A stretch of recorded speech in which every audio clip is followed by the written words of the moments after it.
cuando experimentamos un fracaso en la fe. Uno de los dones más importantes en su vida es el don de la fe. Y a veces lo subestimamos, pero la verdad es que vivimos por fe cada día. Algunas personas tienen más fe que otras, pero la fe es vital en nuestra vida. Al tener un fracaso de fe en la vida, sufrimos las consecuencias. Cuando pienso en todos los pasajes de la Biblia, sobre todo en el Antiguo Testamento, considero lo prácticos que son en su descripción, y son ilustraciones tan hermosas, pero tan trágicas en cuanto a fracasos en la fe. Este es uno de ellos. Vayamos a Números, capítulo 13.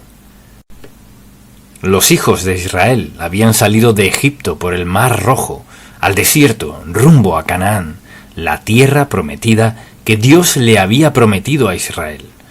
Lo que ocurre aquí es un ejemplo hermoso y una lección impactante sobre lo que pasa cuando la gente pierde la fe. Y este mensaje se titula Cuando experimentamos un fracaso en la fe.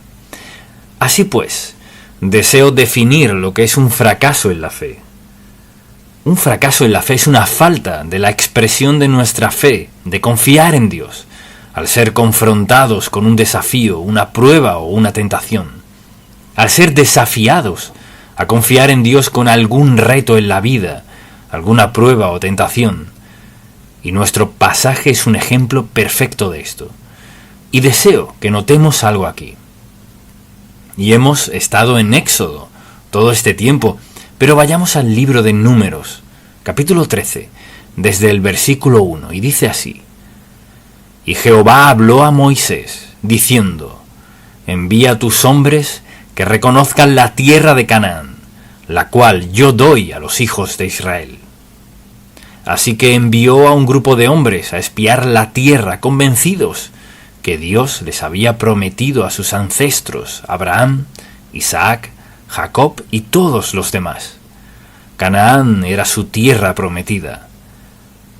Luego, veamos el versículo 25 de este mismo capítulo 13 de Números, y deseo que note el reporte que fue este. Y volvieron de reconocer la tierra a fin de 40 días, y anduvieron, y vinieron a Moisés y a Aarón, y a toda la congregación de los hijos de Israel, en el desierto de Parán, en Cades, y dieron la información a ellos y a toda la congregación, y les mostraron el fruto de la tierra.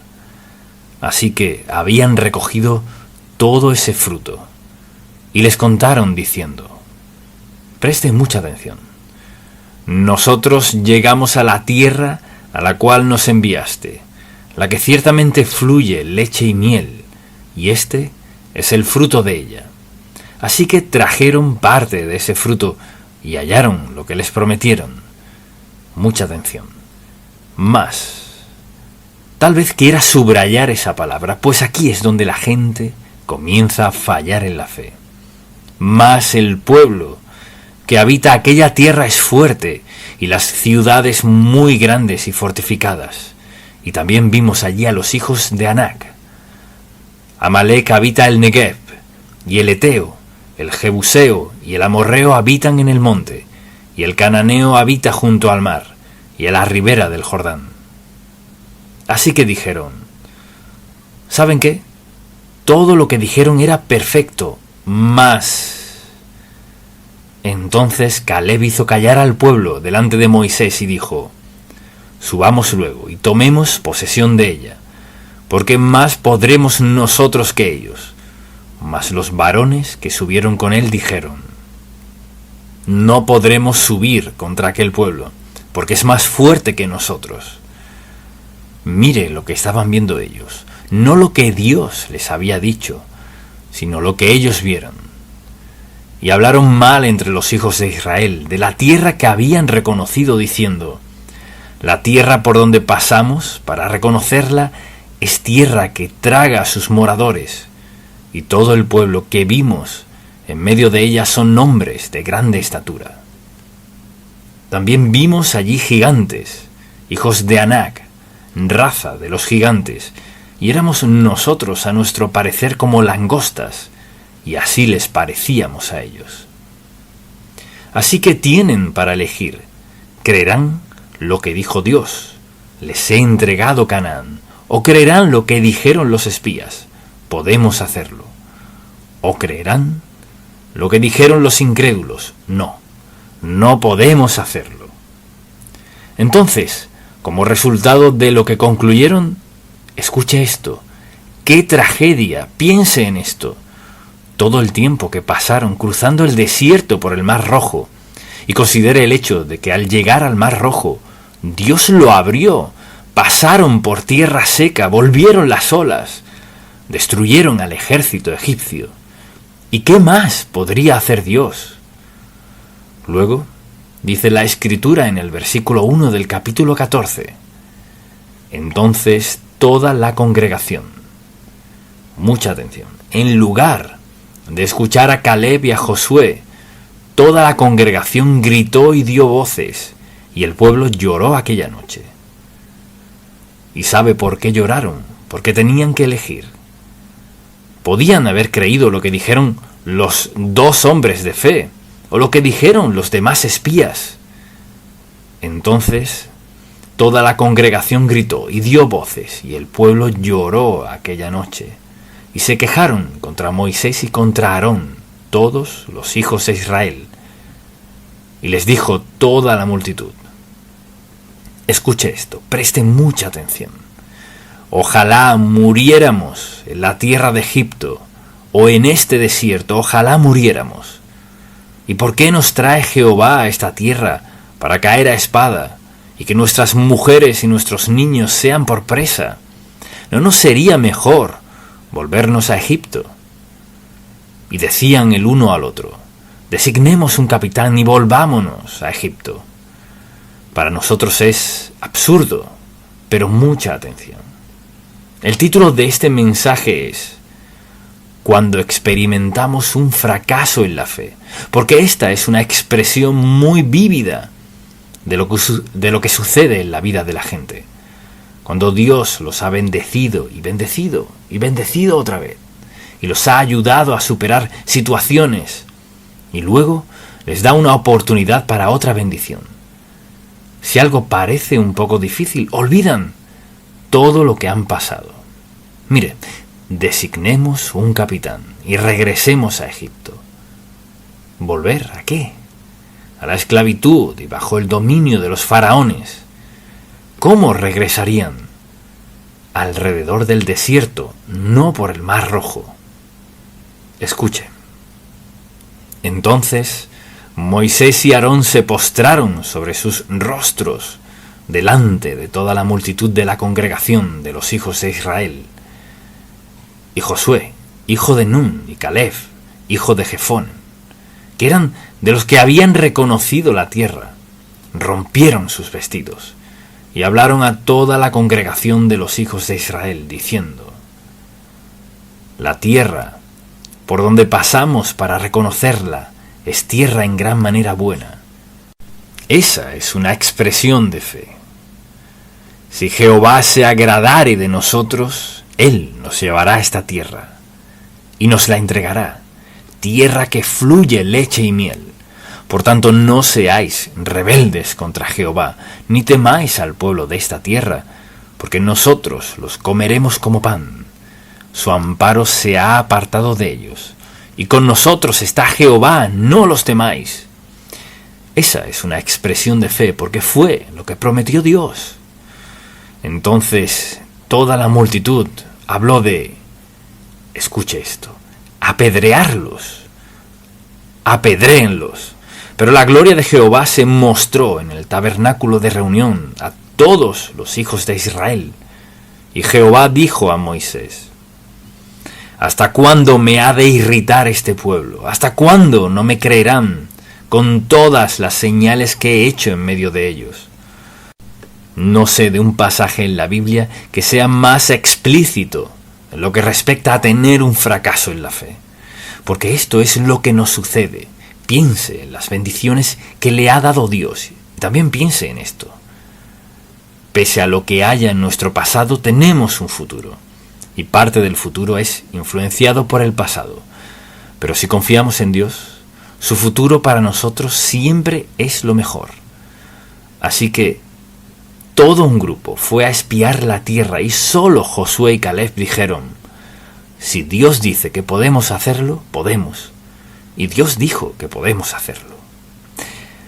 No se trata, mire, envía tú hombres que reconozcan la tierra de Canaán, la cual yo doy a los hijos de Israel. Esa es la palabra viva del Dios vivo. Voy a darles la tierra. Pero cuando enviaron los espías, solo 2 de todos creyeron. Así pues, deseo decirle por qué tenemos fracasos en la fe. Y la primera razón es esta: el temor al fracaso. No podemos hacer esto. ¿Qué va? Esos hombres son tan grandes. Y empezaron a describir todo eso. Y escuche lo que dice la palabra de Dios. Porque no nos ha dado Dios espíritu de cobardía, sino de poder, de amor y de dominio propio. Y citamos ese Salmo 23. Mire, lo citamos y luego desobedecemos a Dios. No temeré mal alguno. Y la palabra dice: ¿de quién temeré? Jehová es la fortaleza de mi vida. Pero pasa lo siguiente: el temor paraliza. El temor paraliza nuestra mente, paraliza nuestro razonamiento e incluso nuestro cuerpo. El temor es un sentimiento muy trágico, sobre todo en la vida de los creyentes, quienes tienen las promesas de Dios. Tienen todo cuanto han soñado en sus corazones. Los israelitas soñaron con la promesa de Canaán desde el yugo egipcio, esclavos del faraón. Luego fueron liberados y ahora libres, en las riberas de Canaán. Oh, no podemos hacer esto, no podemos hacer eso. Esos hombres son tan grandes. Y sí, la tierra es tal cual dijo Dios, tierra que fluye leche y miel. O sea, Dios no les dio ningún conocimiento falso, les dio conocimiento de cómo sería. Pero por escuchar las voces equivocadas, ¿qué sucedió? Piense en esto, piense en su edad en este momento, retroceda 40 años y considere el haber tomado una decisión y tener que vivir los siguientes 40 años en pobreza, pobreza extrema por un fracaso en la fe. Ellos, mucha atención, tenían todas las razones en el mundo para haberle creído a Dios. Escuchar las voces equivocadas puede afectar todo en nuestra vida. El temor al fracaso fue una de las principales causas. Otra causa, la segunda, información falsa. Aquí están estos 2 hombres, por aquí, que creen en Dios y el resto no cree en Dios. Entonces, este grupo dijo: les diremos lo que hay allá. Hay grandes ciudades fortificadas, gigantes, ejércitos grandes. No hay manera de hacerlo. Los otros 2, por aquí, Josué y Caleb, vieron con sus ojos lo mismo y dijeron: sí, podemos hacerlo. Y la diferencia fue su fe en Dios Todopoderoso, porque Josué y Caleb no se habían olvidado del Mar Rojo, no habían olvidado cómo Dios los libró del yugo egipcio. Ahora, allí enfrentaban esa información falsa. El hecho de decir: ¿qué sucederá? Seremos vencidos y perderemos. Tenga mucho cuidado con a quién escucha en su vida. Vuelvo a decirlo, mucho cuidado con a quién escucha en su vida. Debido a su falta de fe, si no tiene cuidado, se dejará contagiar por la actitud negativa de ellos, y en poco tiempo creerá lo mismo que ellos. Y hay una tercera razón por la cual fracasaron: no recordaron el poder de Dios en el pasado. O sea, ¿cómo pudieron olvidarse del Mar Rojo y la liberación del yugo egipcio? ¿Cómo olvidar eso teniendo lo que Dios les había prometido y la evidencia que les había dado? ¿Cómo es que Josué y Caleb pudieron decir: sí, sí, sí, y el resto del grupo dijo: no, no? ¿Sabe qué? Mucha atención. Ellos veían a los gigantes, mientras Josué y Caleb los veían mediante los ojos de Dios. Y aquí estamos, tenemos un fracaso en la fe, a causa del temor al fracaso, a causa de la información falsa, y por no recordar el poder de Dios en el pasado. Así que al pensar en el pasado, ¿cómo es posible que dudaran de Dios? Y este fue el problema. Y pusieron sus ojos en lo que vieron, pero olvidaron esto. Los carros y los ejércitos del faraón, ¿dónde estaban ahora? En el fondo del mar. Si los egipcios en carros de guerra no pudieron destruirlos, ¿qué podrían hacerles unos hombres detrás de los muros de la ciudad? Y además, Dios Todopoderoso dijo: les he entregado la tierra que le prometía a Abraham, Isaac y Jacob. Se las ha dado y punto. Ahora, lo que deseo que vean es esto. Lo mismo puede pasar en nuestra vida, ya sea un asunto grande o pequeño. La pregunta es esta: ¿estoy dispuesto a creer a Dios? Mucha atención. ¿Estoy dispuesto a creer a Dios porque lo dijo y punto? ¿O estoy dispuesto a creer a Dios si hace esto y aquello para afianzar mi fe? Al ver esta congregación considero que por la edad de la mayoría quizás no tengan dudas. Si usted cree la palabra de Dios, mi Dios pues suplirá todo lo que os falta conforme a sus riquezas en gloria en Cristo Jesús, mediante su relación con Él.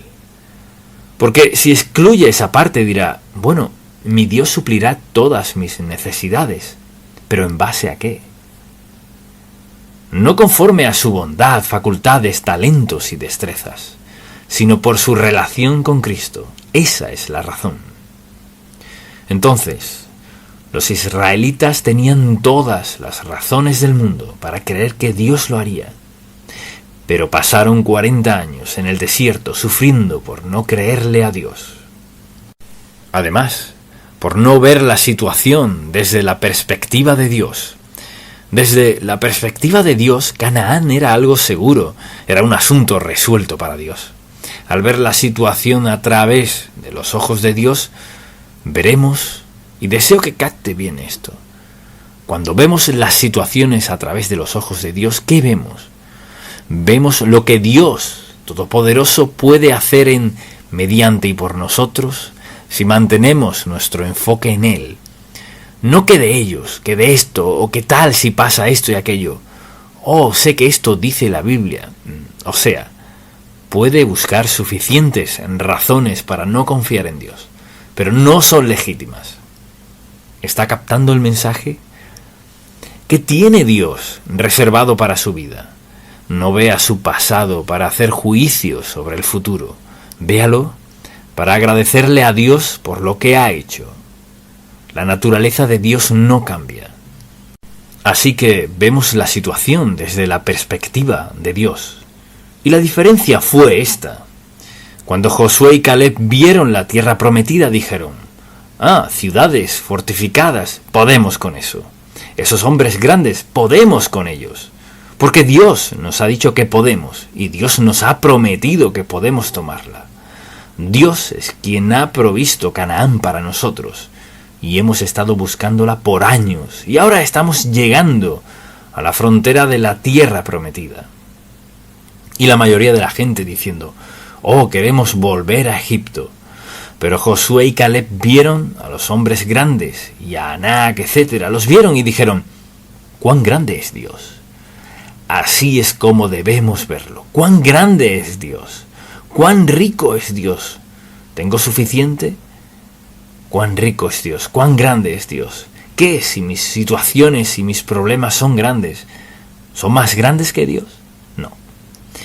Entonces, lo que debemos preguntarnos es: ¿a quién le creeremos? ¿Cómo reaccionaremos?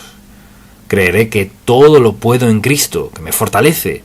¿O creeré, la situación está muy difícil? Lo sé, pero ¿qué de la bolsa de valores? ¿Qué tal si hace esto y aquello? ¿Qué tal si en estas elecciones? En otras palabras, así no es como creemos los cristianos, los seguidores de Cristo. Confiamos en Dios, quien es más que apto para ayudarnos a enfrentar lo que sea en la vida. Se trata de una decisión. Y quizás alguien diga, sí, pero ya a estas alturas de la vida, no sé dónde esté a estas alturas de su vida, pero algo sé. El mismo Dios que estaba con usted a los 21 años, está con usted a los 81 años de edad. El mismo Dios. Entonces, la pregunta es, ¿le cree a Dios o no? Así pues, al pensar en todas estas causas de fracasos, la última es enfocarse en los obstáculos en lugar de Dios. Cuando dice, entonces toda la congregación gritó y dio voces, y el pueblo lloró aquella noche, y se quejaron contra Moisés y contra Aarón todos los hijos de Israel. Y les dijo toda la multitud, ojalá muriéramos en la tierra de Egipto, o en este desierto, ojalá muriéramos. ¿Se imagina eso? Al ver este pasaje bíblico, es como que me impacta. Aquí está Canaán, y la diferencia es, ¿estoy dispuesto a creerle a Dios o no?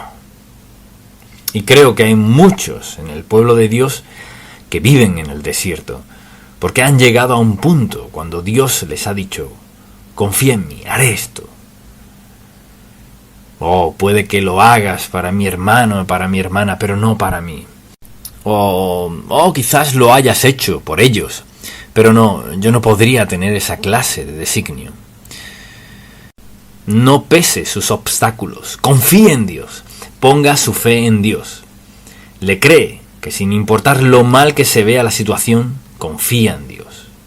Y para que ellos dijeran de la noche a la mañana, mejor es que volvamos al desierto y morir sin nada, mejor es volver a Egipto y ser esclavos, que entrar en la tierra prometida.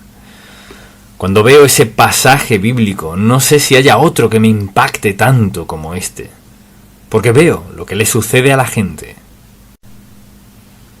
Y así pues, la Biblia dice, y les contaron diciendo, nosotros llegamos a la tierra a la cual nos enviaste, la que ciertamente fluye leche y miel, y este es el fruto de ella. Y les mostró el fruto. Había gigantes allá, pero la razón principal fue su enfoque. Por ejemplo, ¿por qué cree que fallaron? Por esta razón, por su enfoque. Alguien dirá, vieron a Dios, vieron Egipto, vieron el desierto. Y uno pensaría, bueno, un momento, compare eso con la Tierra Santa, compare eso con Canaán. Pero mire, cuando vieron Canaán, cuando vieron la tierra prometida de Dios, vieron todo el fruto y todo lo que describieron y lo maravillosa que era. Y lo único que miraron fue a los gigantes. ¿Qué es una ciudad fortificada y un gigante para Dios? A menudo perdemos las bendiciones más grandes de Dios en nuestra vida porque nuestro enfoque está mal. No es que no estén allí. No es que no desearíamos que ciertas cosas fueran distintas, pero ¿dónde está mi enfoque? ¿Confiaré en Dios? ¿Le creeré a Dios? O dicho de otro modo, ¿qué tiene que hacer Dios para demostrarle algo en la vida? Piénselo. Si Dios le dice que haga algo o le dice, esto es lo que haré en tu vida, ¿qué tiene que hacer Dios para demostrárselo? ¿Acaso puede tan solo tomarle la palabra a Dios? La decisión es nuestra. ¿Puedo ver las cosas desde el punto de vista de una persona consagrada a Dios o puedo verlas desde otra perspectiva y decir, no sé en mi caso, no merezco eso? No puede verlas así. Porque cuando estamos hablando con Dios y estamos orando a Dios y estamos escuchándolo y confiando en Él, ¿qué sucede? Todos los grandes obstáculos en la vida, Josué y Caleb no vieron gigantes, vieron hombres grandes que morirían igual de rápido con una espada, que son ciudades fortificadas. Mire, esto me encanta. ¿Qué es una ciudad fortificada para Dios Todopoderoso? ¿Acaso hay algo en Dios que cambie? entonces no hay que dudar de Él. Y quizás usted diga, sí, pero si Dios no cambia y le ama incondicionalmente y le salvó como uno de sus hijos, no hay excepciones a lo que Dios puede hacer y hará en su vida si confía en Él. Quizás no sea igual que en la vida de alguien más, pero ¿qué de su propia vida? Ninguno de nosotros es competente en sí mismo, solo lo somos en Dios. Y tenemos la promesa: no te dejaré ni te desampararé. ¿Puede mejorar eso? El Dios soberano del universo, quien lo controla todo lo que existe sin excepción, dijo: no te dejaré ni te desampararé. Y ahora deseo preguntarle, ¿con quién irá usted si no va con Dios? Y en cada decisión, eso es lo que debemos escoger: iré con Dios. Amén. Padre, te amamos, te alabamos y te agradecemos por toda la Escritura, y gracias por poner esto en tu hermosa palabra para advertirnos y alertarnos. Te pido que hoy alguien que esté viendo o escuchando, si aún no te ha aceptado como su Salvador, ayúdale a entender que está viviendo en el desierto. Quizás tenga oro y plata, acciones, bonos, bienes, pero aún vive en el desierto. Porque cuando su corazón lata por última vez, nada de eso importará. Lo único que importará es su relación contigo. Te pido que le ayudes a aceptar al Señor Jesús como su Salvador y a darse cuenta que hoy puede ser salvo, ahora mismo. Te pido en el nombre de Jesús por esa persona que está viendo o escuchando hoy, se dé cuenta que hay un desierto allá, sin Cristo, y con Él es completamente distinto, y que acepte a Cristo como su Salvador. Señor, que este mensaje se grabe en el fondo del corazón de cada oyente, ahora mismo, en el nombre de Jesús. Amén. Los 7 hábitos de una vida consagrada a Dios. Una relación estrecha con Dios es hablar con Él. Dios le escucha y usted a Él lo obedece y Él le guía. Hay una gran comunión con Dios en la vida de quien confía en Dios. Hoy, en el programa, les presentaremos los 7 hábitos de una vida consagrada a Dios. Este mensaje se titula Los 7 hábitos de una vida consagrada a Dios. Debería escribir cada uno de ellos y preguntarse: ¿soy una persona consagrada a Dios? En primer lugar, veamos un par de definiciones. Comencemos con ¿qué es un hábito? Un hábito es un patrón de comportamiento, a menudo inconsciente, que se adquiere por repetición frecuente. Ese es un hábito, algo que hacemos una y otra vez. Desde luego, la segunda definición es que es una vida consagrada a Dios. ¿Qué es consagrada? Es una vida que ya no busca satisfacción propia mediante un estilo de vida pecaminoso, sino que se ha entregado a Dios y a su voluntad en la vida. En otras palabras, diríamos que eso es una vida santificada no perfecta. No quiere decir que nunca peque, sino que significa una vida rendida por completo a Dios. Así pues, deseo darle 7 hábitos que todo creyente debe hacer parte de su vida. Y el primero es este.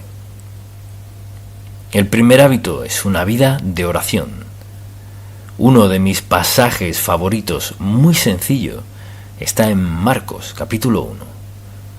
Cuando los discípulos nunca entendieron esto del todo, pero dice la Biblia, en Marcos, capítulo 1, versículo 35, levantándose muy de mañana, siendo aún muy oscuro, salió y se fue a un lugar desierto, y allí oraba. Y le buscó Simón y los que con él estaban, y hallando la ley dijeron: todos te buscan. Eso es típico en cuanto a la forma de actuar de algunas personas. El Señor estaba haciendo lo más importante en la vida y no lo entendían. Y asimismo, por ejemplo, en Lucas, capítulo 4, versículo 42, cuando ya era de día, salió y se fue a un lugar desierto, y la gente le buscaba. Y llegando a donde estaba, le detenían para que no se fuera de ellos. Pero él les dijo: es necesario que anuncie el Evangelio. Ahora, una vida de oración no se refiere a orar de vez en cuando. Se refiere a sentir cada día la necesidad, el deseo, el gozo y el gran poder que viene de orar, hablar con el Padre. Es decir, debe ser un hábito, algo que recurre en nuestra vida, no solo cuando estamos en aprietos, en necesidad, sino porque amamos a Dios y estamos agradecidos por quién es Él y lo que hace en nuestra vida. Por ejemplo, en Lucas capítulo 11, los discípulos vienen al Señor Jesucristo y le pidieron: enséñanos a orar como enseñó Juan el Bautista a sus discípulos.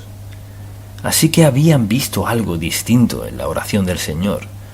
No se trataba de algún ritual que se acostumbrara en aquel tiempo, pues sentían que le hablaba personalmente al Padre Celestial. Al ver esos versículos, piénselo. La verdad es que no se puede tener una vida consagrada sin tener una vida de oración. No se puede. Todos vivimos en un mundo de tentación, pruebas, penas, cargas y pecados. Y a donde vayamos, allí está. No podemos tener una vida consagrada a Dios, y no he dicho sin pecado, sino consagrada. Y ya definimos lo que eso significa. No se puede tener una vida consagrada sin una vida de oración, porque ésta nos conecta con Dios Todopoderoso y nos hace sensibles a su voluntad, propósito y plan para nuestra vida. Sin orar, no habrá una vida consagrada. Si lo piensa, es la actividad más importante de nuestra vida. Necesitamos tener una vida de oración. Luego, el segundo hábito es tener fe o confianza en Dios, la palabra que mejor le guste. Me encanta el Salmo 103, versículo 19. Dice la Biblia: Jehová estableció en los cielos su trono, y su reino domina sobre todos. Pensemos en lo que significa ese versículo. Si Dios Todopoderoso ha establecido su trono en los cielos, presten mucha atención a su soberanía, o sea, su poder divino, sobrenatural, omnisciente, domina sobre todo. Que hacer eso nos da una gran base para creer en Él. Al saber que Dios está a cargo, no importa lo que suceda, ni cómo, ni mediante quién, ni por la razón que sea. Sé que Dios tiene las riendas y puedo confiar en Él para lo que sea que permita en la vida. Creo que es un versículo muy importante, porque si no confiamos en Dios, si no confiamos, no oraremos. Debemos hacernos la pregunta, pues: ¿dónde está la confianza en mi vida espiritual? Fíate de Jehová de todo tu corazón y no te apoyes en tu propia prudencia. Reconócelo en todos tus caminos y Él enderezará tus veredas. Si tú ves ese versículo muy a menudo, porque es fundamental, cuando confiamos en Dios, ¿qué sucede? Se afianza nuestra comunión con Dios, lo que significa que tenemos una relación con Él. No tengo que presentarme a Él. Una relación estrecha con alguien significa cercanía, no solo en afecto, sino en mentalidad. La forma de pensar, lo que siente, una relación tan cercana es la que debería tener todo matrimonio todos sus días. Una relación estrecha con Dios es hablar con Él. Dios le escucha y usted a Él lo obedece y Él le guía. Hay una gran comunión con Dios en la vida de quien confía en Dios. Si usted quiere saber si confía o no en Dios, hágase la siguiente pregunta. ¿Qué está preocupándome? Si puede ver a su alrededor y decir, no me preocupa nada, es porque está confiando en Dios. Lo que sea que le preocupe es lo que Dios le señala y dice, no me has confiado este aspecto de tu vida. Una vida consagrada es una vida de fe. El tercer hábito de esta vida maravillosa es el hábito de meditar en la palabra de Dios. No sé cómo usted describiría la importancia de eso, pero dicen las Escrituras. Veámoslo por un momento. Dice el salmista en el Salmo 63, versículo 6. Cuando me acuerde de ti en mi lecho, cuando medite en ti en las vigilias de la noche, porque has sido mi socorro, y así, en la sombra de tus alas, me regocija. Está mi alma apegada a ti, tu diestra me ha sostenido. ¿Qué significa meditar? Significa leerla, pensar en lo que dice, examinar mi corazón a la luz de lo que dice Dios, hacerle cualquier pregunta que tengamos, rendirle lo que sea que nos traiga a la mente. Al meditar en Dios pasa lo siguiente. La meditación es como verse en un espejo, pero también es ver más allá del espejo. Es decir, veo lo que ve Dios y veo más allá y lo veo a Él. Mi atención se centra en Dios. Cuando nos concentramos en Dios sucede esto. Las preocupaciones se desvanecen, los problemas se disipan. Nuestra mente ya no está contaminada con toda clase de asuntos que no nos hacen bien. La meditación es parte esencial de una vida consagrada a Dios, donde no hay meditación. No habrá consagración a Dios. No es posible. Piense por la mañana, al despertar, cuánto del mundo embarga su mente. Tiene que vestirse, claro, desayunar, y el auto y manejar por la autopista, o donde sea, llegar al trabajo tan pronto lo haga, con torre o parrote, o todo el día. El teclado vuela todo el día y su mente se llena. Luego tiene que volver a su auto, volver a la autopista, a batallar en el tráfico otra vez hasta llegar a casa. Al llegarse, cambiarse de ropa, medio se relaja y luego la cena. Puedo llenar su día sin ni siquiera conocerle. Porque eso es lo que hacemos. ¿Y dónde está Dios? ¿Dónde está su tiempo a solas con Dios? Lo que lleva a una vida consagrada es el tiempo a solas con Dios. Anhelarlo, meditar en Él, pensar en Él. Luego, hay un cuarto hábito, uno muy importante, y el que me escucha a mencionar siempre. Obedecer a Dios. Y quisiera leer en Deuteronomio número 27, en el Antiguo Testamento, porque lo dice tan claro en el capítulo 27, versículo 10. Dios habla mediante Moisés a su pueblo, y esto fue lo que declaró. Oirás, pues, la voz de Jehová, tu Dios, y cumplirás sus mandamientos y sus estatutos que yo te ordeno hoy. Luego, en el capítulo 28, versículo 1, acontecerá, escuche esto, que si oyeres atentamente, ¿qué significa eso con cuidado? Atentamente, la voz de Jehová, tu Dios, para guardar y poner por obra todos sus mandamientos que yo te escribo hoy. También Jehová, tu Dios, te exaltará sobre todas las naciones de la tierra. Hablaba de Israel. Pongámonos en esa situación cuando obedecemos a Dios. Piense en esto. Andamos a un nivel más alto. Piense en cómo vive el mundo con toda clase de pensamientos viles, ocupados y atareados, sin tiempo para Dios. Hemos decidido seguir a Cristo, y seguirlo significa vivir a un nivel más alto, no significa menospreciar a otros, solo quiere decir que hemos decidido regirnos por una norma más alta que la del mundo.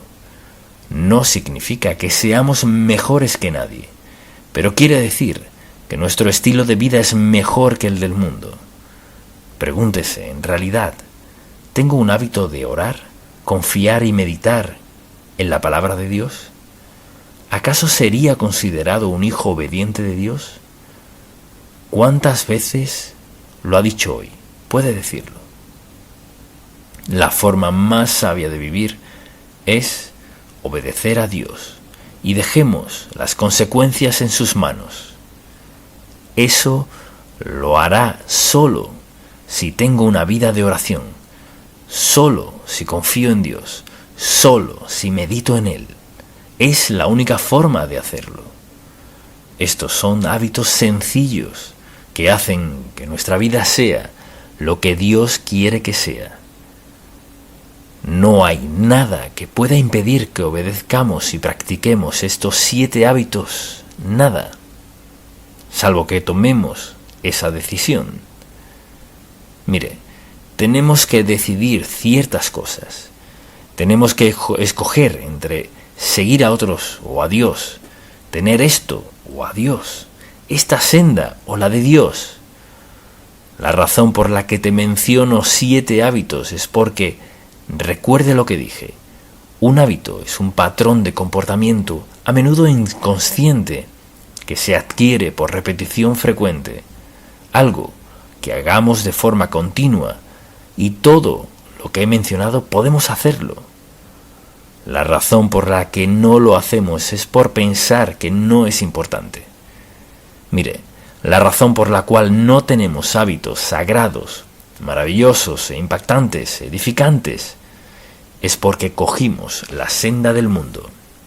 No importa quién sea, ni cuándo está, don y con adinerado, ni con qué sabio se crea, ni cuánta educación tenga, no puede tener una vida consagrada, la mejor vida, sin poner en práctica estos 7 hábitos. Y ahora, ¿cuál es el 5.º hábito? El 5.º hábito es depender del Espíritu Santo. Alguien dirá, ¿qué significa? Eso quiere decir rendir nuestra vida a la presencia residente del Espíritu Santo. Recuerda lo que les dijo Jesús a sus discípulos. Siéntense a esperar en Jerusalén hasta que sean investidos, o sea, hasta que el Espíritu Santo venga a sus vidas. Y al hacerlo, estarán listos para hacer lo que les he encomendado. Así que le he dado varios pasajes. Algunos ya los conoces, quizás otros no, pero en Efesios capítulo 5 recordará lo que dice la Biblia en este pasaje en particular. Veamos el versículo 18.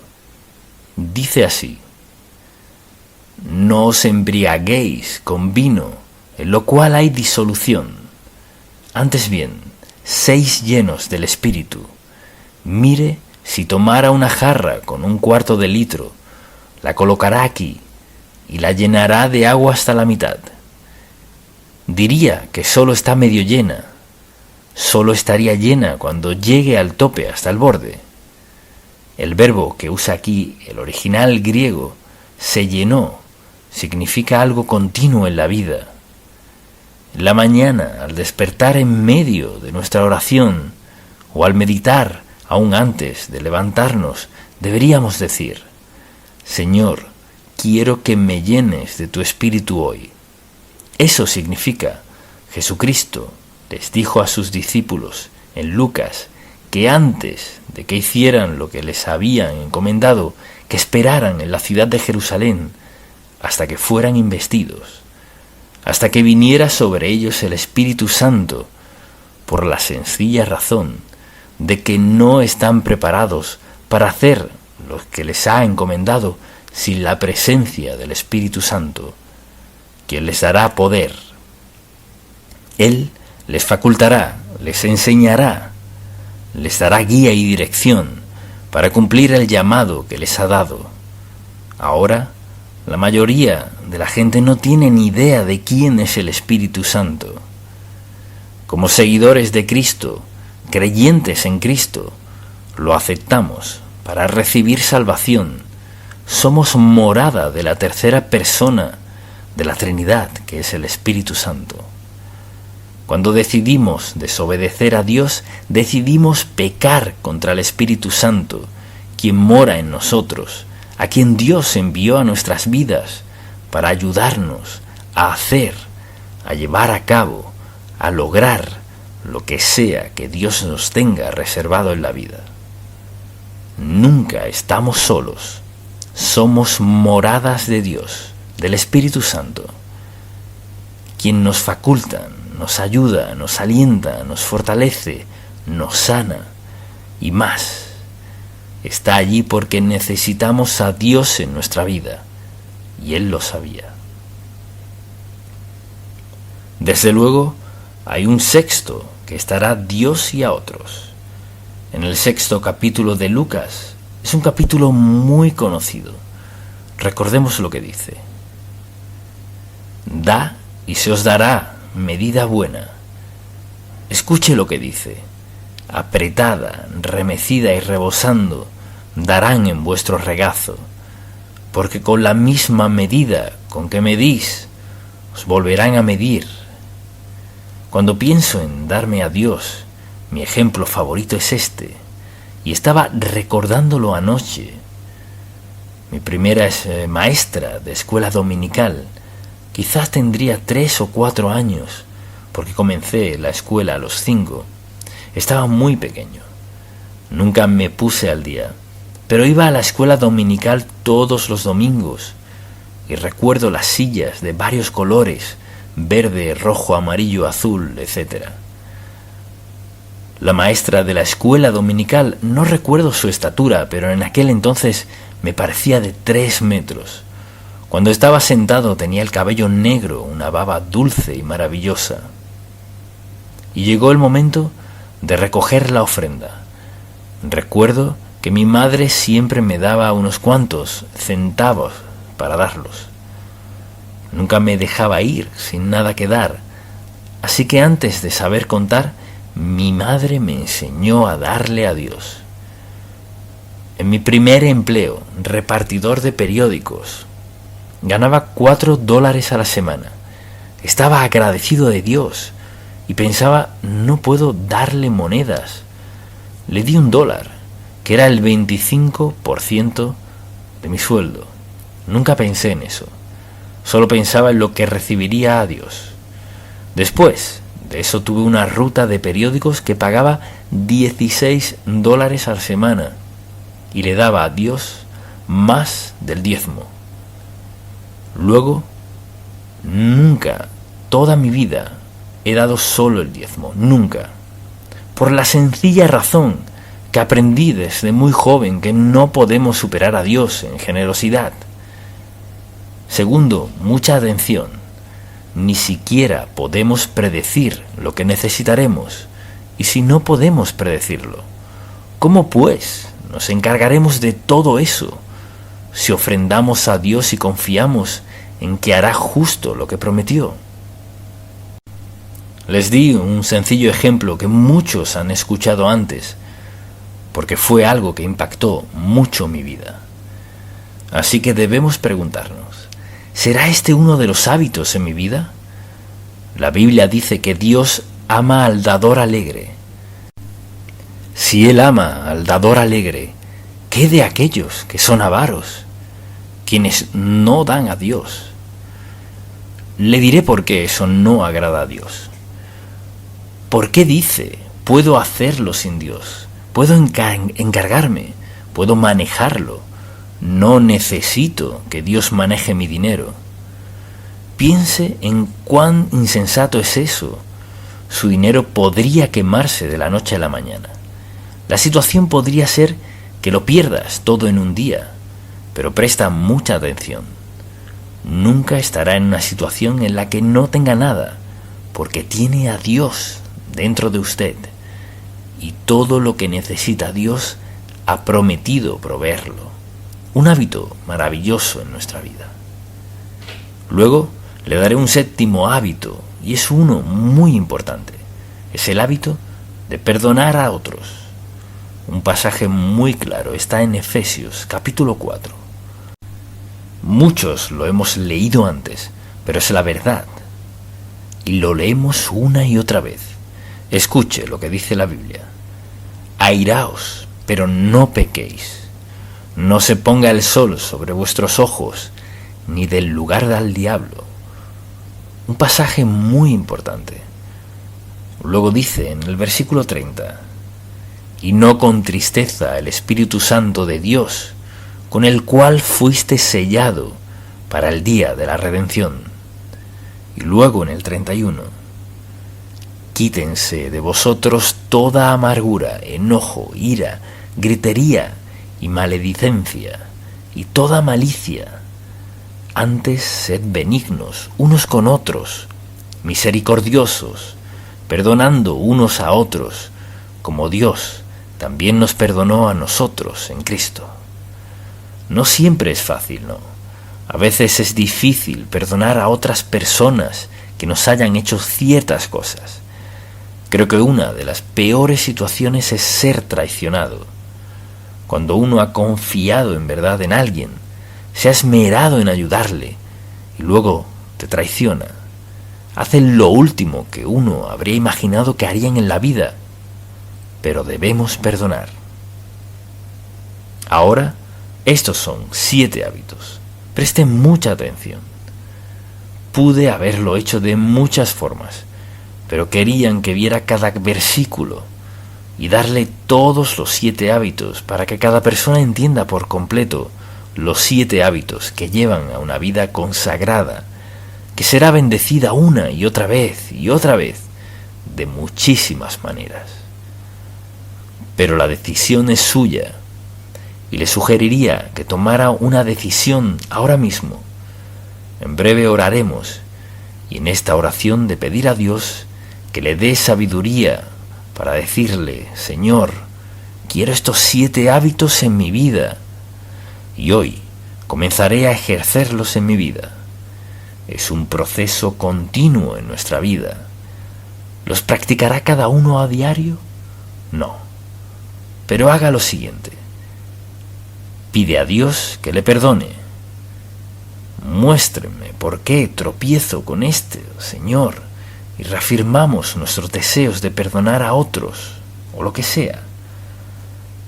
El Señor estaba muy ocupado. Esta mañana salí deprisa. Perdóname por no haberme detenido a meditar en tu palabra, rendir mi vida a ti, entregarme a ti. Perdóname, Señor, no quiero volver a hacerlo. ¿No cree que Dios corregirá eso? Claro que sí. Él le corregirá, le inquietará lo suficiente una mañana, después de que haya salido sin tomarlo en cuenta. No lo olvidará. Mira, ¿sabe qué? Es porque nos ama. Piénselo. Toda la Biblia está llena de verdad, pero creo que estos 7 hábitos transformarán por completo su vida y le llevarán a lograr más de lo que su corazón podría haber anhelado. Ahora, si hoy está aquí y no es creyente, no es salvo, no ha aceptado a Cristo como su Salvador, entiendo que quizás no se aplique esto a su caso, pero permítame decirle esto: nunca podrá entender ni disfrutar la vida en plenitud hasta que no se entregue a Cristo, porque nunca podemos perder el entregarnos a Cristo, nunca. Dirá pues, ¿qué tengo que hacer? Debe pedirle al Señor que perdone su pecado, no porque lo merezca, sino porque Él fue a la cruz, murió en la cruz, dio su sangre por usted, pagó toda su deuda de pecado. Dice la Biblia, y al pedirle perdón a Dios por lo que ha hecho por usted, pagó su deuda. Dios le perdona y le hace uno de sus hijos. luego comenzará a practicar estos 7 hábitos. ¡Qué vida tan maravillosa tiene por delante! Y espero que lo haga. Padre, te amamos, te alabamos y te agradecemos por tu palabra, desde Génesis hasta el último versículo de Apocalipsis. Hoy te pedimos que nos dé sabiduría para reconocer que con estos 7 hábitos todo lo demás cobrará sentido, que abramos la puerta a tus mejores bendiciones. Te pido hoy por alguien que no es algo, que no te ha aceptado como su Salvador, que esté dispuesto a pedirte perdón por sus pecados al creer que Cristo fue a la cruz y pagó toda nuestra deuda. Al confiar en su muerte en el Calvario, al derramar su sangre, esa confesión y arrepentimiento trae salvación. Después de la salvación, desarrollaremos estos 7 hábitos transformadores en nuestra vida. Señor, te pido por nosotros y por alguien hoy aquí que aún no es salvo, que esté dispuesto a pedirte que le perdones y que limpie su corazón y rinda su vida a ti ahora mismo. Te damos gracias. En el nombre de Jesús. Amén. Cuando titubea nuestra fe. Uno de los mayores recursos que tenemos en la vida es nuestra fe. Afecta a todo lo que hacemos. Usted planea levantarse en la mañana, ¿verdad? Y quizás tenga planes de ir a trabajar. Vivimos por nuestra fe. Hacemos planes. La fe de algunas personas es firme. La de otras no tanto. Pero mucha gente tiene una fe que titubea. No tienen el fundamento de una fe firme. Pero deseo hablar de todo este asunto, de por qué titubeamos en nuestra fe. Si recuerda lo que hemos estudiado los últimos meses en el libro de Éxodo, hemos visto a Dios liberar a los israelitas del yugo egipcio. Dios los sacó milagrosamente, les dio los bienes de los egipcios, los sacó por el desierto, los llevó al Mar Rojo, lo abrió las aguas a ambos lados y pasaron, sin caerle ni una gota de agua a ninguno de ellos. Y cruzaron por el desierto hasta la frontera de la tierra prometida, y dijeron, mejor volvamos a Egipto. ¿Se imagina eso? Haznos volver a Egipto. Esclavitud, escasez, enfermedad, con todo lidiaron, pero justo a orillas de la tierra prometida, no podemos hacerlo. Ese es nuestro contexto. De eso estaremos hablando. Pero vayamos a Santiago capítulo 1. Dice en el versículo 6, pero pida con fe, no dudando nada, porque el que duda es semejante a la onda del mar, que es arrastrada por el viento y echada de una parte a otra. Mire, no piense, pues quien tal haga, que recibirá cosa alguna del Señor. Bien, esa es una declaración impactante. Escuche, no piense, pues, quien tal haga, que recibirá cosa alguna del Señor. Así que en este mensaje deseo hablar de cuando titubea nuestra fe. Todos hemos experimentado una fe titubeante en algún modo u otro, y es devastadora para la verdadera realización y los logros en la vida. Dios quiere que tengamos fe firme, mucha atención, una fe basada en una relación personal con Dios Todopoderoso, no basada en sentimientos, ni en una opinión, ni basada en alguien más, ni en lo que alguien crea que debe hacer, sino basada en Dios Todopoderoso. Lo que Dios hará en su vida tiene que ver con nuestra fe. No es pasar tiempo pensando en lo que no podemos hacer o lo que no tenemos, sino pensar en lo que Dios ha provisto para nosotros, lo que ha prometido y lo que permitirá que suceda. Así, pensemos en algunas causas de la fe titubeante. Cuando nuestra confianza en Dios está en conflicto con el razonamiento humano, ¿qué sucede? Si nos guiamos por el razonamiento humano, en lugar de confiar en Dios, no sacaremos provecho de la vida. Al aceptar a Cristo como nuestro Salvador, esto hace. Decimos esto: creo que ahora, al haber aceptado a Cristo como mi Salvador, cuando muera iré al cielo y nada me lo impedirá, porque Él prometió, ausentes del cuerpo y presentes al Señor. Así que lo aceptó como su Salvador, y ahora hay que vivirlo, y de eso se trata la fe. Así que nuestro razonamiento humano y nuestra fe entrarán en conflicto muchas veces, sobre todo si escuchamos a otras personas, porque la mayoría de la gente tiene una opinión de uno, si solo les preguntamos. ¿Por qué habríamos de escuchar a la gente decirnos lo que hemos de hacer, cómo vivir, en lugar de escuchar a Dios, que nos creó como individuos singulares? Así pues, una de las razones por las que titubeamos en la fe es el razonamiento humano. Cuando permitimos que nuestros sentimientos dobleguen nuestra fe, así vive la mayoría. Pues no lo siento, lo he pensado, he orado por eso, pero no siento que eso sea lo que Dios quiere para mí. Y nos guiamos por nuestros sentimientos, que son como las olas del mar que van y vienen. La gente vive así, ninguna parte de la Biblia insinúa que debamos guiarnos por nuestros sentimientos. Tenemos sentimientos, pero el asunto es este: ¿viviremos según sentimientos siempre cambiantes, que se ven afectados por todo?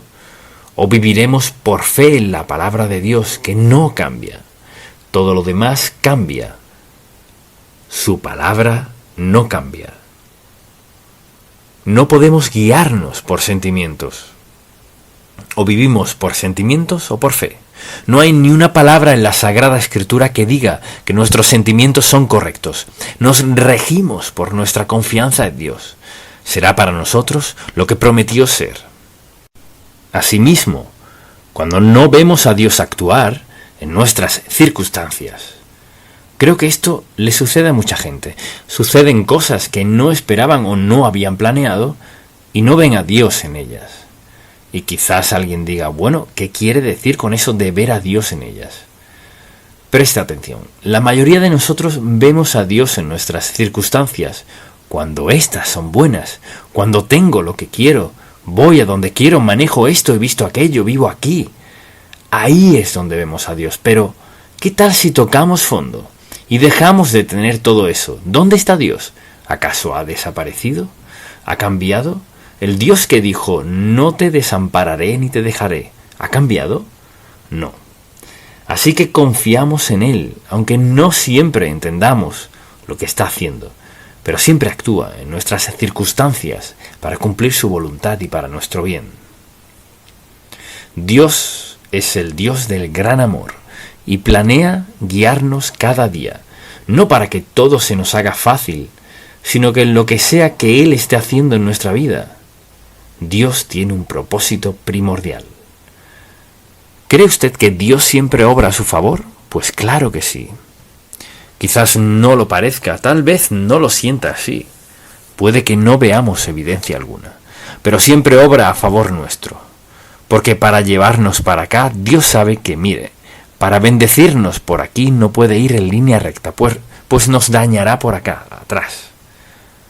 ¿Qué hace entonces?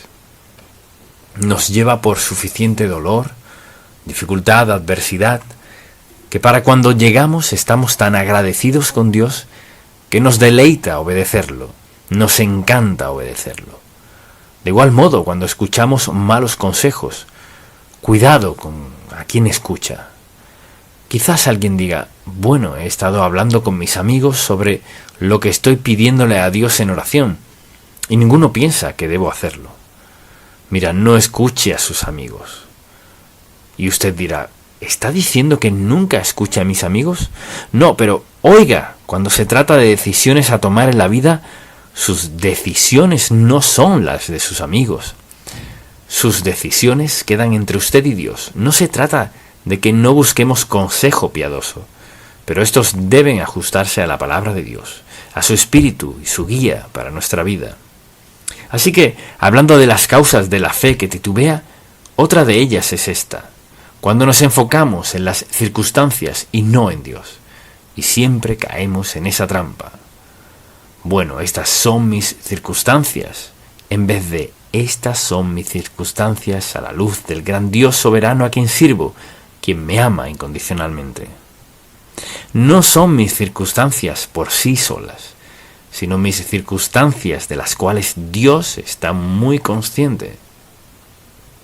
Él sabe bien por qué estoy donde estoy, sabe bien lo que debemos hacer, sabe bien lo que debería hacer, sabe lo que no tiene sentido alguno, pero es su voluntad. Eso es lo que nos hace caer.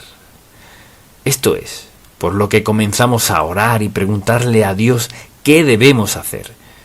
Y luego, muchas veces, al hacer eso y al hablar con nuestros amigos y al ver las circunstancias, decidimos, según nuestras circunstancias, lo que escuchamos y lo que sentimos. Decir, pues esa no podría ser la voluntad de Dios, cuando puede ser justo lo que Dios quiere. Porque, ¿cómo crecemos en nuestra fe? Al ser desafiados por circunstancias que no son normales, desafiados por algo que no parece lógico, que parece difícil. ¿Por qué Dios me pediría que haga esto? Y a veces lo que Dios está haciendo es impulsarnos a crecer en nuestra fe.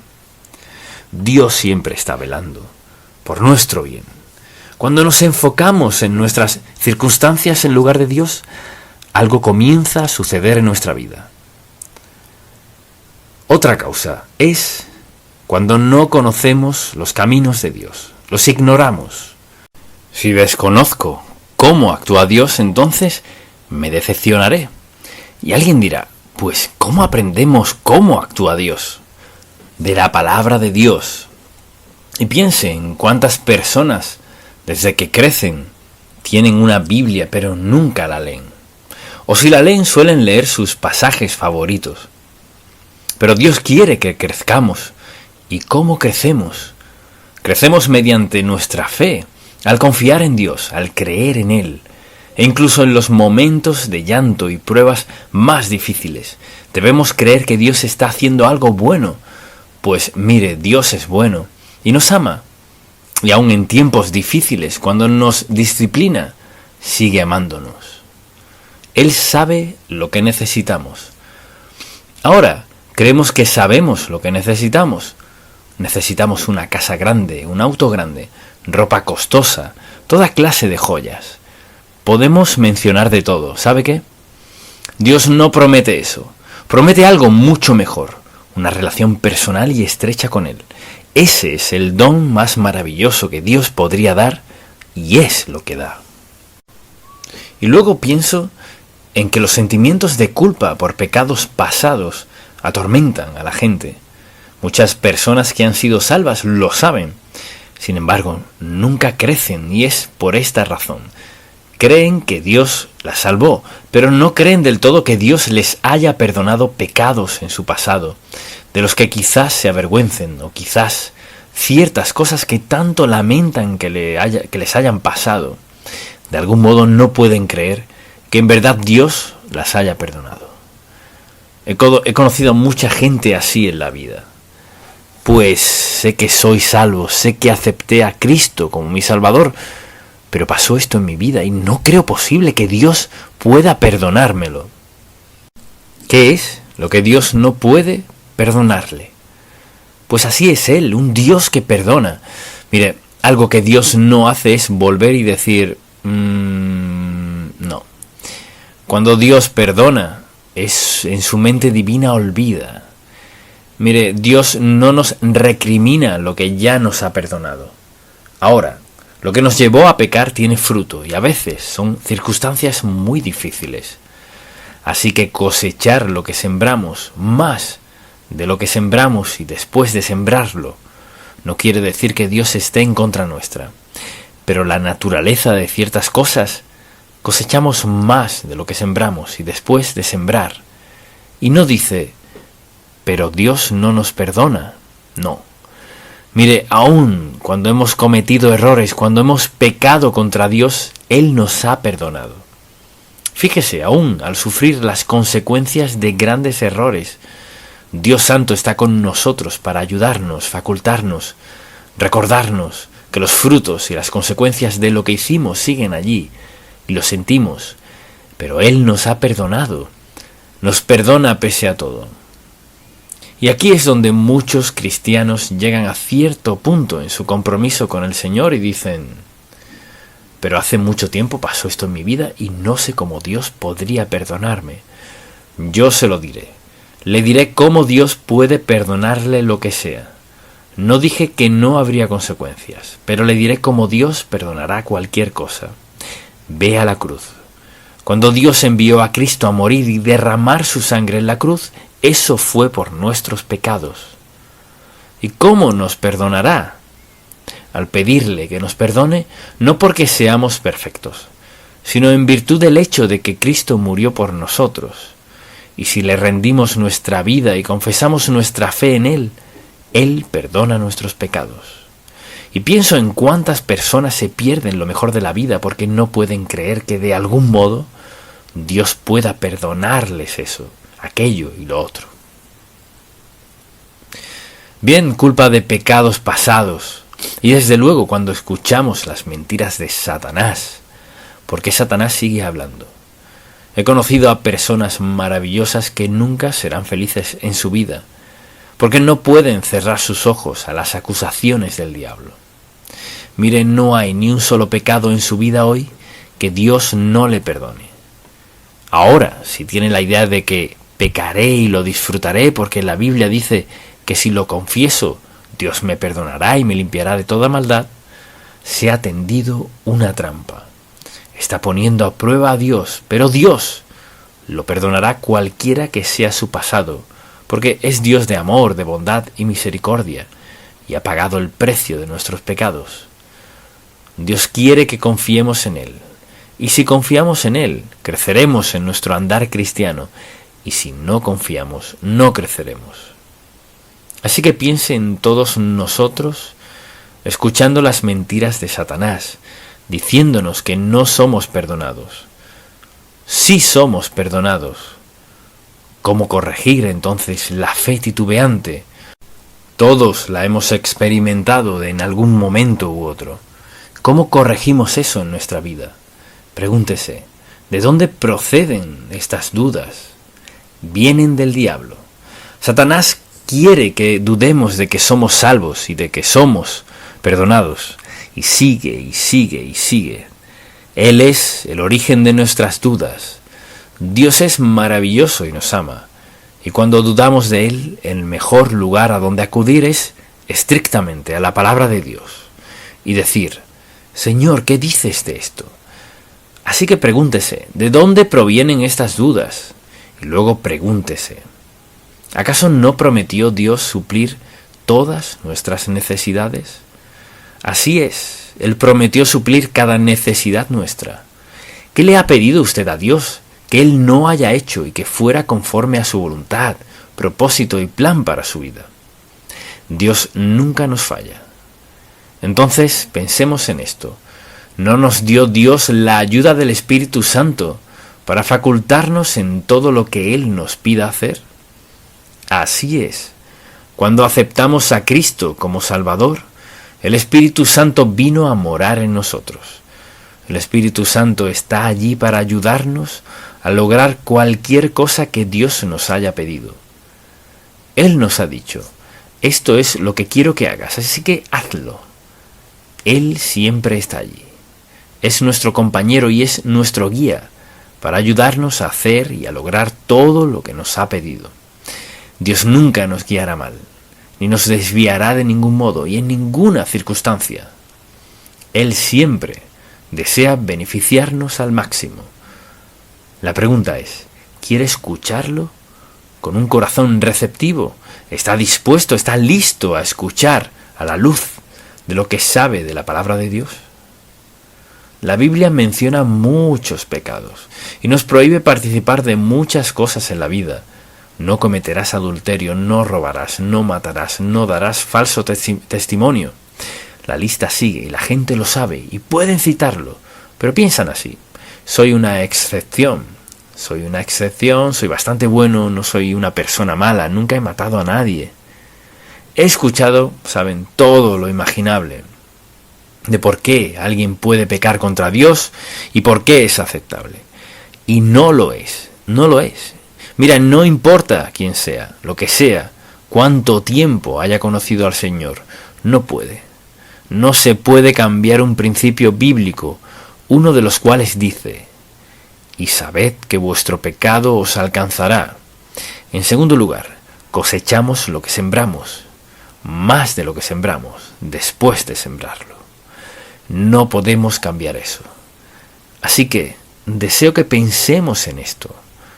Para una vida de fe hay que saber lo que dice la palabra de Dios. Dios quiere lo mejor para nosotros. Y lo mejor para nosotros exige algo de nosotros. ¿Y acaso no prometió Dios estar con nosotros en todo momento? Sí. ¿Hay algo demasiado difícil para Dios? No.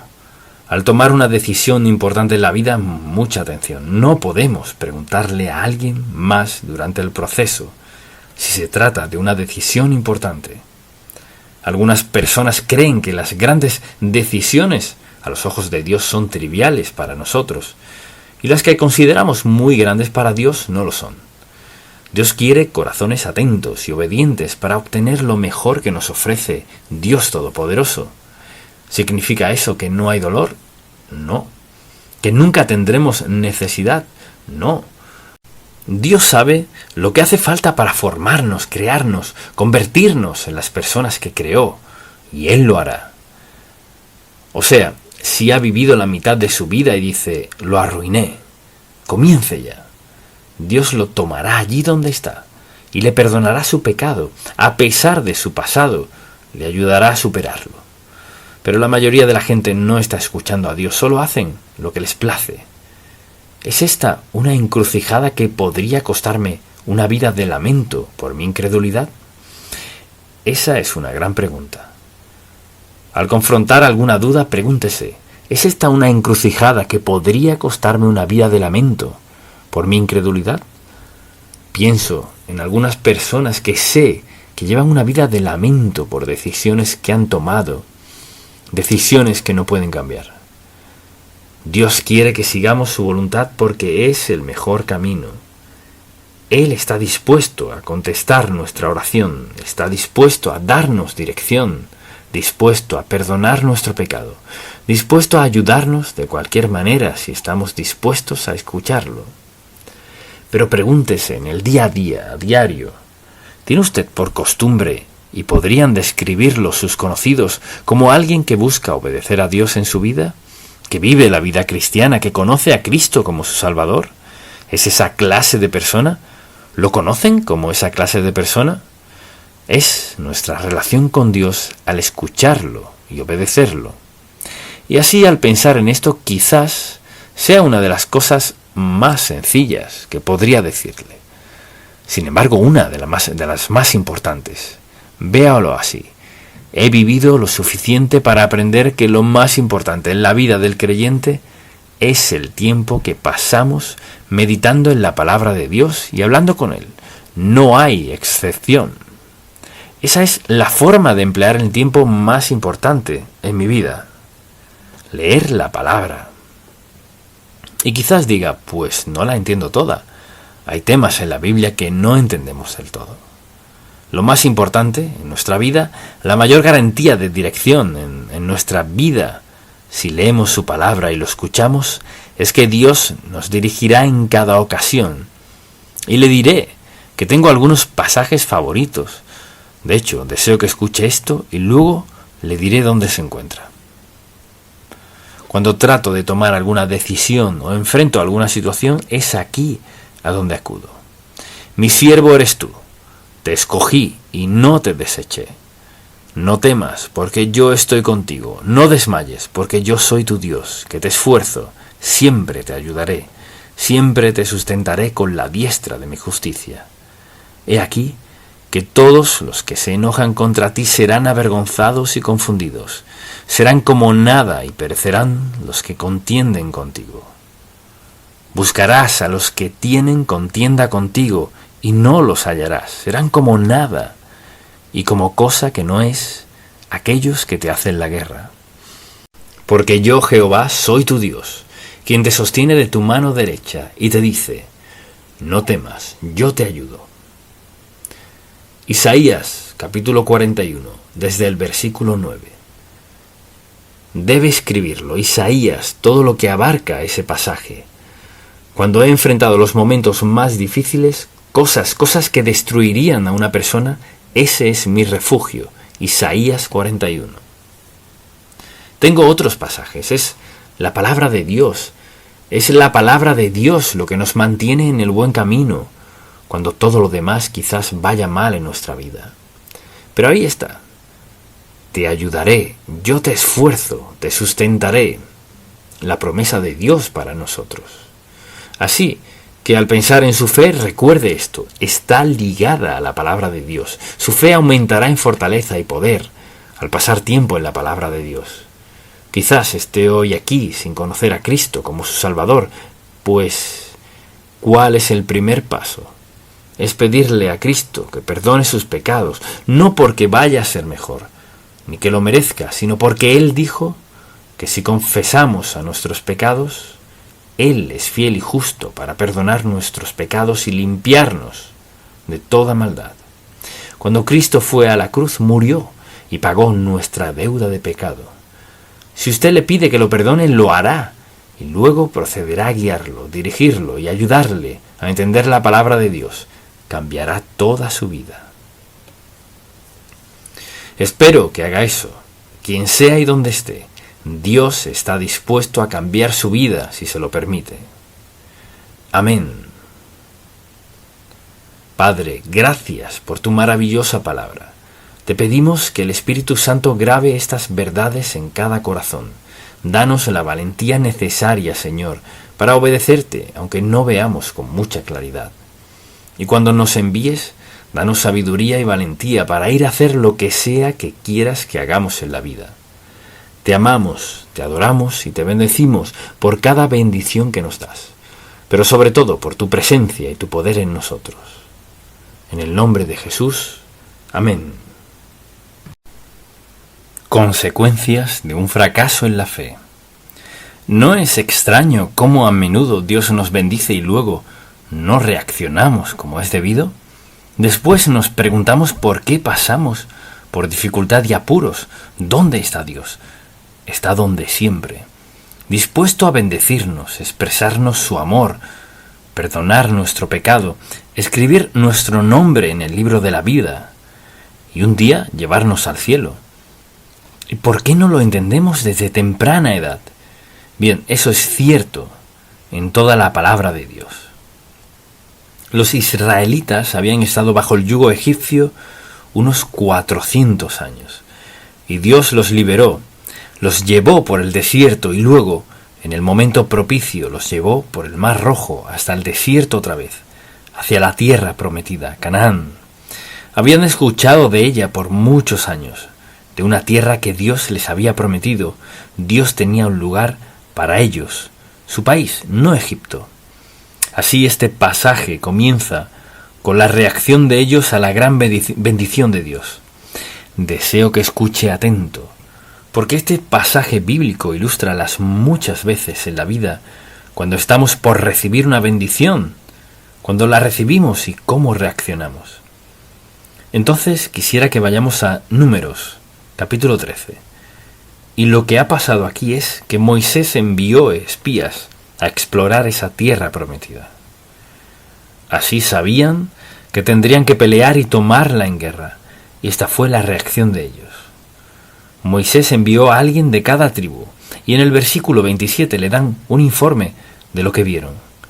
Ciertamente fluye leche y miel, y este es el fruto, y siempre hay esta clase de gente en cualquier grupo. Mas el pueblo que habita aquella tierra es fuerte, y las ciudades muy grandes y fortificadas. Y también vimos allí a los hijos de Anac, hombres gigantes. Amalek habita el Negev, y el Eteo, el Jebuseo y el Amorreo. Todos esos eos y el cananeo habita junto al mar. Es decir, espiaron a todos. Entonces Caleb hizo llamar al pueblo delante de Moisés y dijo: subamos luego y tomemos posesión de ella, porque más podremos nosotros que ellos. Mas los varones que subieron con él dijeron: no podremos subir contra aquel pueblo, porque es más fuerte que nosotros.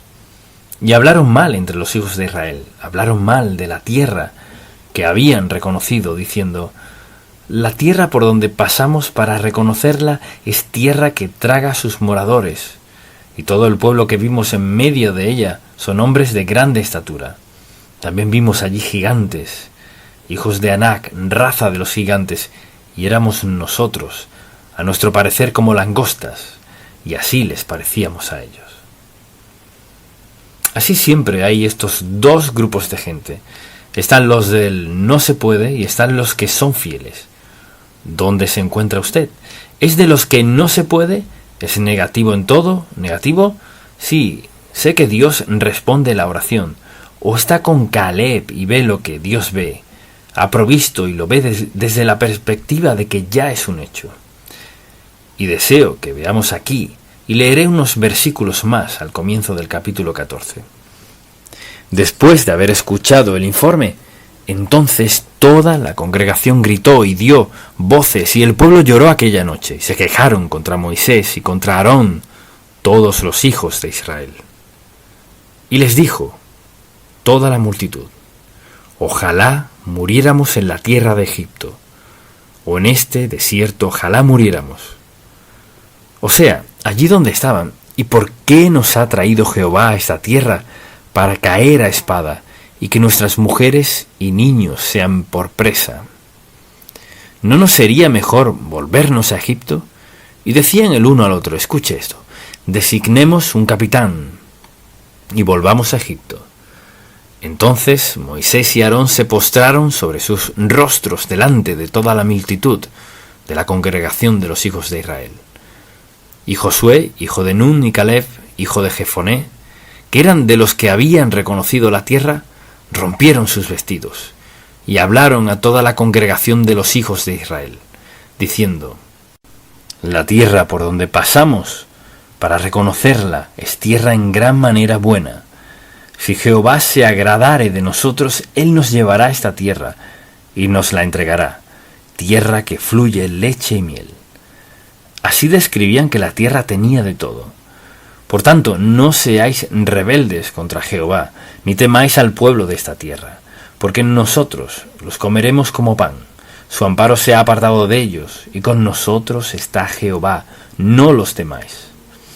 Entonces toda la multitud habló de apedrearlos. Pero la gloria de Jehová se mostró en el tabernáculo de reunión a todos los hijos de Israel. Y Jehová dijo a Moisés: ¿hasta cuándo me ha de irritar este pueblo? ¿Hasta cuándo no me creerán con todas las señales que he hecho en medio de ellos? Yo los heriré. Entonces, lo que deseo que veamos aquí es esto. Un principio muy importante con el cual nos vemos confrontados en nuestra vida diaria o casi a diario, de un modo u otro. Y es las consecuencias de tener un fracaso en la fe. Un fracaso en la fe es no confiar en Dios cuando confrontamos un desafío, una prueba o una tentación. Todos seremos probados y tentados a veces. Seremos tentados a volver, y eso acarrea consecuencias. Y así se encuentran diciendo no a la promesa de Dios Todopoderoso, que había sido explorada por dos siervos fieles, y ahora estaban en la frontera y a punto de cometer el mayor error de sus vidas. A menudo nos esperan las mejores bendiciones de Dios, espirituales y otras, si andamos en su senda, seguimos su tiempo, esperamos y confiamos en Él, y nos movemos cuando diga. Oh, es tan bueno. ¿Cuántas veces has sufrido un fracaso en la fe? De eso se trata todo este tema. Es decir, un fracaso en la fe. Y eso puede pasar tanto en asuntos pequeños como en los grandes. Entonces, ¿cuál fue la reacción de ellos? Profunda decepción. Toda la congregación gritó y dio voces, y el pueblo lloró aquella noche.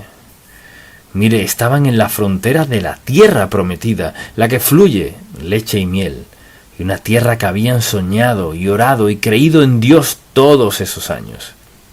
Y ahora, por lo que alguien dijo, mucha atención, mas el pueblo que habita aquella tierra es fuerte, y las ciudades muy grandes y fortificadas. Cuídese de esa gente en su vida, los no se puede. De algún modo, no pueden aceptar el hecho de que Dios quiere hacerlo por usted. No tiene nada que ver con si lo merece o no. ¿Hay alguien aquí libre de pecado? No. Por supuesto que no. Por eso se llama gracia. Gracia, no algo que merezcamos. Gracia, el increíble y maravilloso amor de Dios. Así fue su fracaso en la fe. Desarrollaron una visión distorsionada de sus circunstancias. Sabemos lo que Dios ha hecho. ¿No es interesante cuán rápido olvidamos las respuestas a nuestras oraciones? Y creo que mucha gente que aceptó a Cristo como su Salvador no pueden creer que Dios les dé dones espirituales, que Dios los fortalezca, que responda a sus oraciones, les dé paz, gozo, guía, dirección en su vida. No pueden creerlo. Así que quieren ser confundidos, quieren vivir confundidos. Bueno, creo que soy salvo, pero a veces no sé si lo sea o no. Y dudar de Dios y vivir en un nivel inferior a su plan para nosotros es insensato e innecesario, un fracaso en la fe. Lo tercero que debemos ver aquí es que ellos causaron sufrimiento a todos. Toda la nación sufrió por su fracaso en la fe, toda la congregación. En el capítulo 14, versículos del 1 al 10, todas las familias, y mire, mejor lo leo porque creo que debemos verlo. Esto decidieron. Dios estaba hablando aquí, en el versículo 20 del capítulo 14. Lo leeré porque deseo que lo grabe en su mente. Entonces Jehová dijo: Yo lo he perdonado conforme a tu dicho, mas tan ciertamente como vivo yo, y mi gloria llena toda la tierra, todos los que vieron mi gloria, todos los que vieron mi gloria y mis señales que he hecho en Egipto y en el desierto, y me han tentado ya 10 veces, y no han oído mi voz, no verán la tierra de la cual juré a sus padres. No, ninguno de los que me han irritado la verá. Pero a mi siervo Caleb, por cuanto hubo en él otro espíritu, y decidió ir en pos de mí, yo le meteré en la tierra donde entró, y su descendencia la tendrá en posesión. Ahora bien, el amalecita y el cananeo habitan en el valle. Volveos mañana y salid al desierto, camino del Mar Rojo. Y Jehová habló a Moisés y a Aarón, diciendo: ¿Hasta cuándo oiré esta depravada multitud que murmura contra mí, las querellas de los hijos de Israel, que de mí se quejan? Diles: vivo yo, dice Jehová, que según habéis hablado a mis oídos, así haré yo a vosotros. Escuche esto. En este desierto caerán vuestros cuerpos, todo el número de los que fueron contados de entre vosotros, de 20 años arriba, los cuales han murmurado contra mí. Vosotros, a la verdad, no entraréis en la tierra, por la cual alcé mi mano y juré, exceptuando a Caleb, hijo de Jefone, y a Josué, hijo de Nun. Pero a vuestros niños, de los cuales dijisteis que serían por presa, yo los introduciré, y ellos conocerán la tierra que vosotros despreciasteis. En cuanto a vosotros, vuestros cuerpos caerán en este desierto, y vuestros hijos andarán pastoreando en el desierto 40 años, y ellos llevarán vuestras rebeldías hasta que vuestros cuerpos sean consumidos en el desierto. Cuando un Dios nos ofrece algo, cuando nos llama a hacer algo que es justo, bueno y santo, y nos promete una bendición, a menudo hay un severo castigo por no aceptar lo que Dios nos da. Mire, fue una gran bendición. Bien, Dios dijo, bien, 40 años, 40 días, y dijeron no. 40 años morirán en el desierto. Y quizás alguien diga, eso me parece muy severo. No, conforme al número de los días, de los 40 días en que reconocisteis la tierra, llevaréis vuestras iniquidades 40 años, 1 año por cada día, y conoceréis mi castigo. Yo Jehová he hablado, así haré a toda esta multitud perversa que se ha juntado contra mí. En este desierto serán consumidos, y ahí morirán. y los varones que Moisés envió a reconocer la tierra y que al volver habían hecho murmurar contra él a toda la congregación, desacreditando aquel país, aquellos varones que habían hablado mal de la tierra, murieron de plaga delante de Jehová.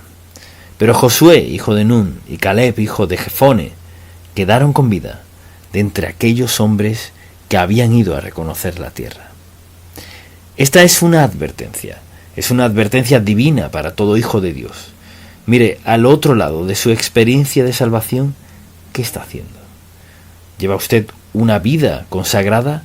Dios la ha provisto. Él nos ha dado todo lo que necesitamos. Es decir, a veces, como creyentes, queremos culpar a Dios por algo que pasa en la vida, cuando la verdad es que no vivimos a la altura de las promesas que Él nos ha hecho, y por ende, sufrimos las consecuencias. Bien, veamos esto. Empeoramos todo al intentar corregir nuestra desobediencia sin la ayuda de Dios. Eso fue lo que pasó. Así, escuche. Y Moisés dijo estas cosas a todos los hijos de Israel, y el pueblo se enlutó mucho. Y se levantaron por la mañana, y se levantaron y subieron a la cumbre del monte, diciendo: Henos aquí para subir al lugar del cual ha hablado Jehová, porque hemos pecado. Y dijo Moisés: ¿por qué quebrantáis el mandato de Jehová? Esto tampoco os saldrá bien, no subáis, porque Jehová no está en medio de vosotros. No seáis heridos delante de vuestros enemigos, porque el amalecita y el cananeo están allí delante de vosotros, y caeréis a espada, pues por cuanto os habéis negado a seguir a Jehová, por eso no estará Jehová con vosotros. Pero igual subieron. Esto es lo que pasa, mire, al desobedecer a Dios adrede, y luego queremos evitar el juicio, el castigo, y decidimos, pues sí, esto es lo que haré ahora. Sé que eso estuvo mal, pero esto es lo que haré. Sin embargo, se obstinaron en subir a la cima del monte. Pero el arca del pacto de Jehová y Moisés no se apartaron de en medio del campamento. Y descendieron el amalecita y el cananeo que habitaban en aquel monte, y los hirieron y los derrotaron, persiguiéndoles hasta Horma. Hay algunas decisiones en la vida, y puedo decirle que sé que esto es verdad. Hay decisiones en las que tenemos una sola oportunidad. Desobedecer a Dios suele ponernos en una posición donde nos arrepentimos del pecado y pedimos perdón a Dios y le decimos cuán avergonzados estamos, pero eso no subsana el castigo, no. 40 largos años en el desierto, y volveremos a ello más tarde, recordará que los mordieron serpientes y todo lo demás. Y por cierto, su menú era el mismo siempre. ¿Y por qué lo hicieron? Porque no confiaban en Dios, no creían en Dios, no aceptaban el desafío de Dios. 2 hombres de todo el grupo, y la gente hoy día con frecuencia se pregunta por qué le va tan mal. Permítame decir esto, y se lo digo por amor, porque me intereso por su bien y porque sé qué pasa. Al desobedecer a Dios de forma deliberada e intencional, sobre todo en decisiones muy importantes en la vida, Dios es perdonador, pero Él puede perdonarnos sin quitar el castigo. Esa parte no la entendemos, porque le pedimos perdón y nos perdona. ¿Quitará eso el castigo? Depende del pecado. Dios los perdonó de ese pecado, pero no quitó el castigo. Por eso, vivir en obediencia es algo de suma importancia. Y quizás usted diga: recuerdo en mi vida errores que cometí.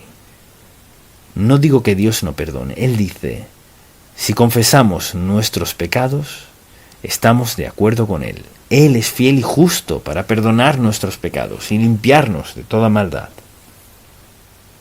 Pero la Biblia también dice que cosechamos lo que sembramos y punto. Y no dice: si confesamos y nos arrepentimos se quitará todo el pecado. No, no dice eso. Dios perdona, pero a menudo no borra las consecuencias. Y si pensamos en esto también, al ver todo esto pienso, pues ¿cómo corregimos esto? Bien, hay una corrección. Lo primero es meditar en la palabra y decir: Señor, habla a mi corazón con un pasaje. Ayúdame a ver en tu palabra algo que se aplique a mi corazón donde estoy en este momento. Fortalece mi fe. Ayúdame a mantener mi enfoque. Y cuando pienso en esto, considero el impacto que esto tuvo en Josué. Vayamos al libro de Josué un momento. Antes de predicar mi primer sermón estaba en mi habitación. Mi madre entró y dijo: quiero darte un versículo antes de que prediques. Y fue este: mira que te mando que te esfuerces y seas valiente. No temas ni desmayes, porque Jehová tu Dios estará contigo en donde quiera que vayas. Y recuerdo caminar a la iglesia, era una cuadra, y me detuve al otro lado de la calle, bajo un poste de luz, y memoricé ese versículo rápido. Y dije: bien, Señor, confío en ti. Fue mi primer sermón, y quizás aún es mi versículo favorito, porque es verdad. Escuche esto: mira que te mando que te esfuerces y seas valiente. ¿Por qué? No temas ni desmayes. ¿Por qué? En cualquier circunstancia. ¿Por qué? Porque Jehová tu Dios estará contigo en donde quiera que vayas. Jehová tu Dios, quien nos dio la palabra, nos dio la Biblia. Jehová tu Dios, que es omnipotente, omnisciente, omnipresente, estará contigo donde quiera que vayas. Grábese esto en su corazón, porque todos enfrentaremos dificultades, pero no es lo que enfrentemos, sino cómo reaccionamos. Que te esfuerces y seas valiente. No temas ni desmayes. No se desanime por nada, porque Jehová tu Dios estará contigo. Escuche esto, me encanta, en donde quiera que vayas. Y puedo decirle que sea lo que sea que enfrente, ese versículo es un compromiso de Dios Santo, escrito en este libro santo que se aplica a cada uno de sus hijos renacidos que lo buscan, confían en Él y lo obedecen. No puede fallar. Amén. Gracias, Padre, por poner estos pasajes en tu preciosa palabra. Te pido que tu Espíritu grabe este versículo en cada corazón. Señor, sabes que pasamos y pasaremos por dificultades, mas tenemos tu promesa, que estarás con nosotros y no nos abandonarás. Tendremos la fuerza, la energía, el poder y la fe para creer, confiar y ser victoriosos. En el nombre de Jesús. Amén.